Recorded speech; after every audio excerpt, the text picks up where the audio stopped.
Hello, in this video I'm going to show you the best graphic settings for your low PC to improve your performance on the FC24. So to do this you have to go to the left upper corner for the settings, and next you have to go for the settings one more time and open the game settings.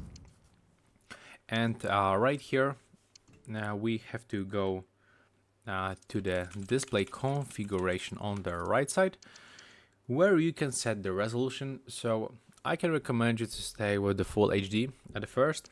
Next, that's the window mode. I can recommend you to go for the full screen and go for 100 or 120 Hertz of the refresh rate, and also set to no limit FPS. Turn off the vertical sync. There's also the dynamic resolution scale, so I can recommend you to turn it on. That's also the cutscene quality. Let's go for the half frame rate. Let's get off the strand-based hair, and the rendering quality I can recommend you to set for the low. The crowd and the grouse for the low, and the rendering you can set for the medium.